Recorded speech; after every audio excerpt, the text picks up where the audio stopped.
welcome back to Study With Additti. My name is Additti and this channel is dedicated to revision tips and tricks along with much more to make your schooling life a whole lot easier. Today I'll be talking about how to revise languages. So if you don't already know, this video is part of a series called the How to Revise a Certain Subject series. If you have any requests for any subject at all, please comment it down in the comments below and I'll see what I can do. Anyway, back to languages. So I currently do French and I did that at GCSE and I'm currently doing it at A-level. At GCSE I did the new spec with AQA and at A-level I'm doing AQA as well. At the moment it's not necessarily A-level, it's AS. AS is like half an A-level. So instead of it being a 2-year course, it's a 1-year course. So you take the exam at the end of year 12, not at the end of year 13. At the moment I'm still not sure about doing AS or A-level. I kind of want to do A-level, but I'm still not sure. I have until February to decide, so I guess we'll see. However, I do know that at one point in my life I do want to be fluent in French, whenever that point may be. And I think that's a big thing that you have to decide when you do start your AS or A-level course. How far do you want to take this language? Are you doing this as a side interest, or do you really want to take this further? For me, I really want to take this further. I want to be fluent in the end. Make that decision early on because that decision will really affect how much effort that you put into it. I'm not saying don't put effort into your language A-level if you don't really want to take the language any further into your life. I'm saying that there's a difference between the effort that you would need to put if you want to take it further and the effort that you would need to put if you just stopped at A-level or even AS. Anyway, we'll get onto that a bit more later in the video. But firstly, I'm going to give you some tips for GCSE. At GCSE, there's only really 2 components of language learning. There's vocabulary and there's grammar. At GCSE, you don't really need to know more than that. Yes, you do need some knowledge of each topic, but you don't need to know that much. Firstly, for vocab. If you watch the video that I did over the summer on French summer reading, I'll link that in the eye above. You'll know that I really love Memrise. I think there's like a little contest between Memrise and Quizlet, but I choose Memrise any day. I think it's just the graphics that appeal to me more than Quizlet's. But I mean, each to their own. Anyway, so the vocab that you need to learn should be at the end of each topic in your textbook. So you will probably have a vocab page or something. So you want to put these all into a list and just learn them basically. I think on Memrise this is, I'm not sure about Quizlet. There are already sets made for you. So to be honest, you can just save those and learn them. To be honest, that's going to save you a lot of time. To put around like 1300 words in is going to take you a long time. That's really it for vocab. I'd say try not to use paper flashcards. The amount of vocab there is, it's hard to store them and it's hard to go through them as often, whereas Memrise, you can do it on your phone, you can do it on a tablet, computer, laptop, whatever, and it'll keep your progress synced on each device, which is quite good. To be honest, I didn't really like learning vocab digitally before, but to be honest, now I can't imagine going back to paper flashcards, especially at A-level, because there's so much vocab that we have to learn. Just to say, this video isn't sponsored in any way at all, but honestly, Memrise, if you're watching this, please sponsor me. So the next component of language learning is grammar. So there are some really good free websites out there for you to practice your grammar. Firstly, for French, there is something called Zoot. I think there is a German and Spanish equivalent, but I'm not completely sure on their names. Zoot works with a login periodically. What I mean by that is that I think from the hours of 8 AM to 4 PM you have to have a login to use it. That login comes from your school.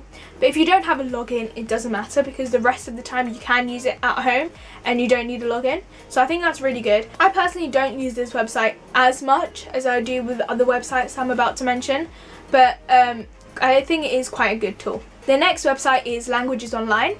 This is another free website and it's really good because you don't need a login at all, and while the graphics may be a bit old, it's really good for consolidating your tenses and everything like that. I think around mock period, like the day before mocks, I used this because I was so confused on tenses and that made my grade go up by quite a lot.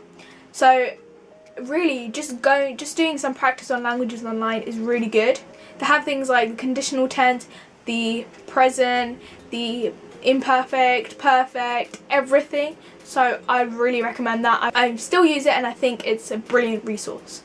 The next one is Texas French Grammar. This one I got introduced to in year 8, I think.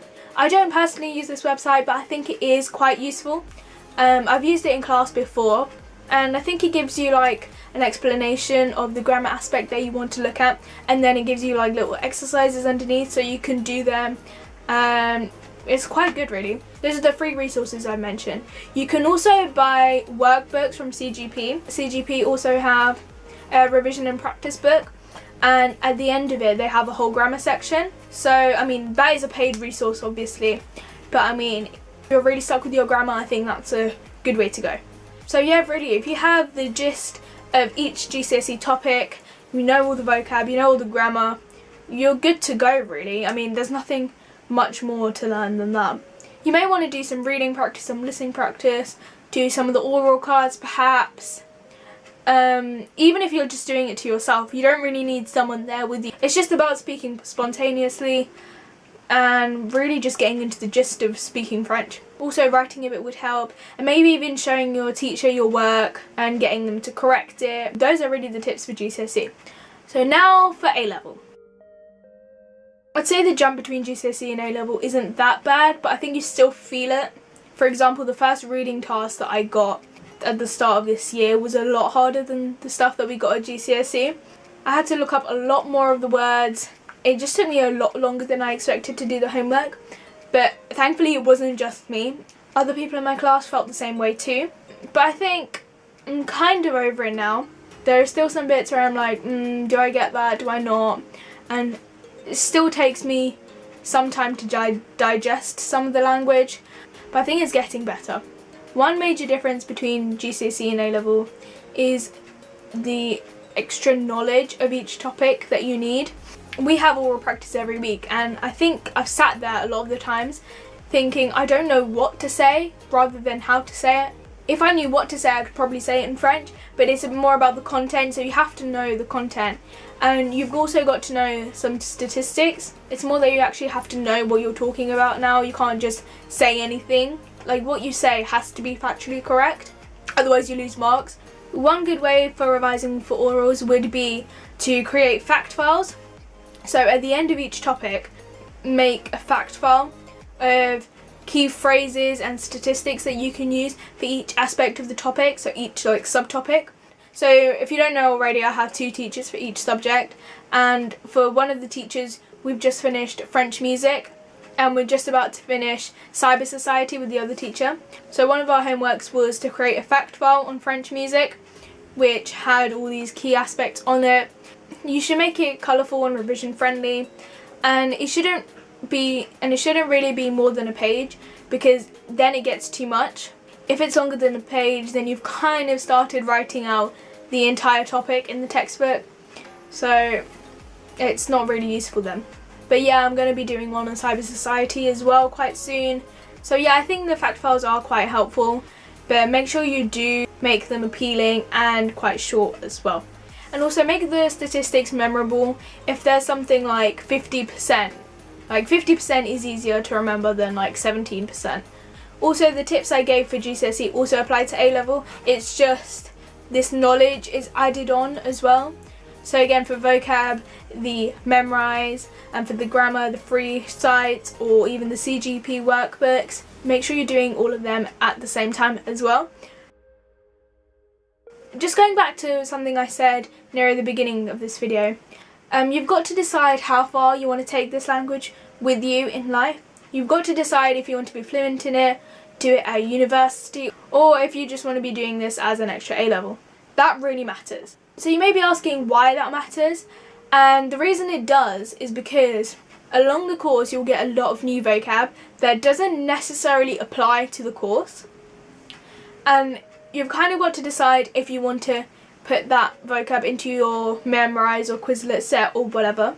And to do that, you've kind of got to know how far you want to take the language. So if you want to be fluent in the language in the end, let's say, you'll need to put all of that extra vocab, all of those little expressions, those phrases into your vocab lists. and learn them, because really to be fluent you need as much vocab as possible, and a lot of that can come from your lessons.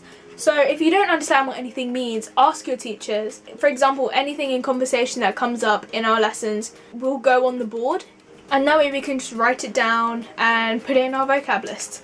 But to be honest, if you don't want to take this language that far, you don't necessarily need to put all those extra little phrases into your vocab list. It's just going to clutter it really, and you will just have so much vocab that you don't even need to know.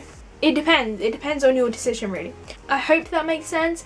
If it doesn't, leave a comment or a question in the comments below and I'll try to answer it as best as I can. But yeah, that's really all I have to say about languages. All of this advice applies for German, Spanish, Mandarin, Japanese, all the languages really. It's just some of the sites I did mention are French specific, but I'm sure there are alternatives out there for other languages. I'd love to give you some advice on the films and the literature and like essays, but we haven't done them yet. And honestly, I can't really say anything unless I've experienced it myself. If you haven't subscribed already, please do subscribe and also hit the bell icon so you can be notified for when I post and be here early. Just to mention again, if you have any requests for any subject for the How to Revise series, please comment them down below and I'll see what I can do. Thanks for watching and goodbye!